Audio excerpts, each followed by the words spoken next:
Welcome to ఉద్యోగ నేస్తం channel. ప్రియమైన ఉద్యోగి మిత్రులారా, తెలంగాణ రాష్ట్ర ప్రభుత్వ ఉద్యోగులకు సంబంధించిన చాలా కీలకమైన అప్డేట్ ఇది.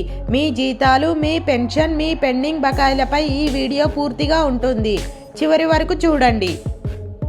ప్రభుత్వం ప్రవేశపెట్టనున్న కొత్త బడ్జెట్లో పీఆర్సీకి నిధులు కేటాయించాలంటూ తెలంగాణ నాన్ గెజిటెడ్ అధికారుల సంఘం టీఎన్జీఓల ప్రభుత్వానికి గట్టిగా విజ్ఞప్తి చేసింది. హైదరాబాద్లోని సచివాలయంలో ఆర్థిక శాఖ ముఖ్య కార్యదర్శి సందీప్ కుమార్ సుల్తానియాను కలిసి టీఎన్జీఓల నాయకులు వినతి పత్రం అందజేశారు. ఉద్యోగుల రెండో పీఆర్సీ చాలా ఆలస్యం అవుతుందని, కనీసం ఈ బడ్జెట్లోనైనా పీఆర్సీ ఫిట్మెంట్కు నిధులు కేటాయించాలని వారు స్పష్టంగా కోరారు.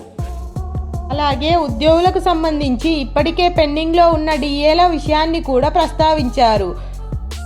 2024 జనవరి 1, 2024 జూలై 1, 2025 జనవరి 1, 2025 జూలై 1, 2026 జనవరి 1 ఈ మొత్తం 5 డిఏలు పెండింగ్లోనే ఉన్నాయి అని సంఘం ప్రభుత్వానికి గుర్తు చేసింది.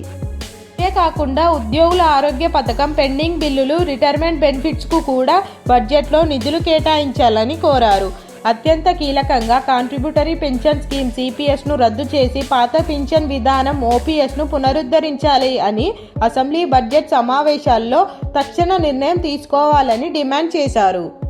దానికి ఈ బడ్జెట్ ఉద్యోగులకు ఎంతో కీలకం. పీఆర్సీ వస్తుందా? పెండింగ్ డిఏలు విడుదలవుతాయా? ఓపీఎస్ పై ప్రభుత్వం నిర్ణయం తీసుకుంటుందా? ఈ అన్ని విషయాలపై రాబోయే రోజుల్లో స్పష్టత వచ్చే అవకాశం ఉంది. ఈ విషయంపై మీ అభిప్రాయాన్ని కామెంట్ చేయండి. ఇలాంటి ఉద్యోగ ఉపాధ్యాయ వార్తల కోసం మా ఉద్యోగ నేస్తం ఛానల్ను లైక్, షేర్, సబ్స్క్రైబ్ చేయండి. Thank you for watching.